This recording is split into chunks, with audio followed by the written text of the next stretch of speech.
विदुर जी बड़े भाग्यशाली हैं आप। हाँ? भगवान ने आपके ऊपर कितनी कृपा की है। जब विदुर जी गंगा जी के किनारे रहते थे, आज भी विदुर कुटी है हरिद्वार में, श्री कृष्ण शांति दूत बनकर के पधारे पांडवों के यहाँ। दुर्योधन को खूब समझाया, बाहर से समझाते रहे, लेकिन भीतर संकल्प किए हुए थे कि इसकी बुद्धि में कुछ समझ में ना आए।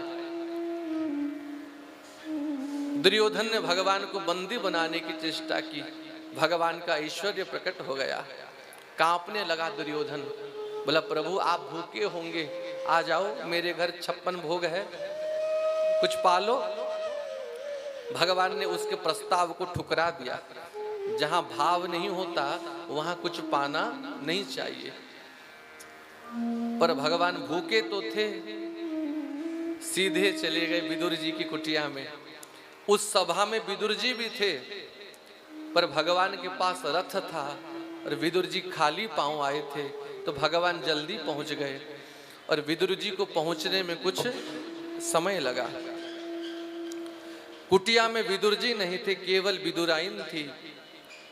पांडव सब काकी काकी कह करके बुलाते थे, तो भगवान भी काकी कह करके बुलाते थे। तो द्वार में जाकर के ही द्वार पीट के भगवान कहते हैं काकी काकी। मृतक जियावनी बाणी सुहाई, श्रवण रंध्र उर जब आई। भगवान की वाणी यदि एक बार किसी के कान में पड़ जाए तो इतनी मीठी वाणी है भगवान की कि मुर्दे के भीतर भी प्राणों का संचार हो जाए। जैसे ही विदुराइन के कान में काकी काकी ये शब्द पड़े, बावरी हो गई विदुराइन। मेरे कन्हैया मेरे कन्हैया, मेरे श्याम सुंदर, मेरे गोविंद आ गए कह करके भागी है।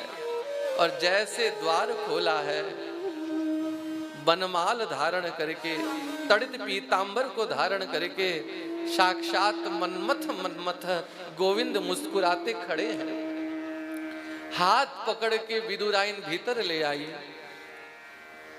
भगवान कहते हैं काकी बड़ी जोर की भूख लगी है, कछु खाने को दे, कछु पाने को दे।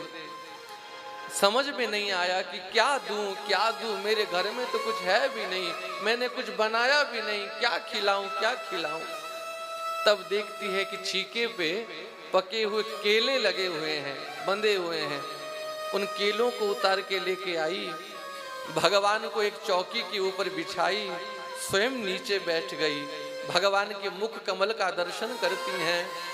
दोनों नेत्रों से झरझर प्रेम के आंसू बह रहे हैं और प्रेम में विदुराइन अपनी होश भी खो बैठी।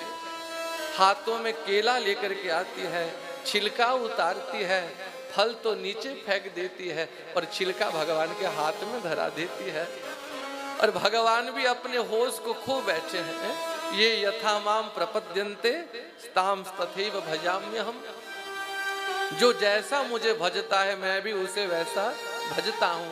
भगवान भी केले के छिलके बड़े प्रेम से पा रहे हैं। उसी समय विदुर जी वहां आ गए और जब देखा कि मेरे गोविंद को ये बावरी केले के छिलके पवा रही है, छीन के हाथ से ले आए छिलका। अरे बावरी, तेरी मति मारी गई है, तेरी बुद्धि नष्ट हो गई है, तुझे क्या हो गया? जशोदा कितने प्रेम से माखन मिश्री खिलाती है, फिर भी इनको नहीं भाता।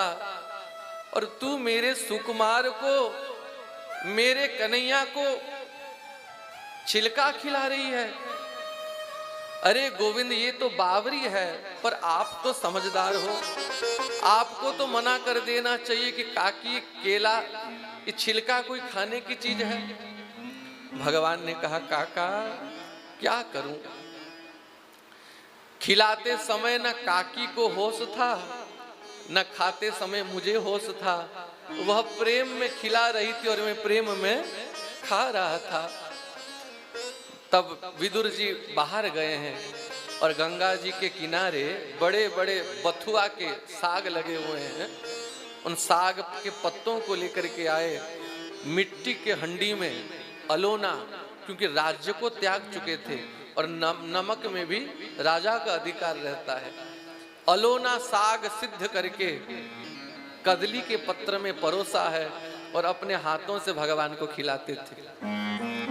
और खाते समय भगवान कभी नाक सिकुड़ देते, कभी मुख को ऐसे कर देते। तो विदुर जी ने कहा कि जय जय, क्या बात है, क्या साग में स्वाद नहीं है? कि नाथ आपको भूख नहीं है? कि मेरे भीतर भाव नहीं है? आप प्रेम से भोग नहीं लगा रहे हो?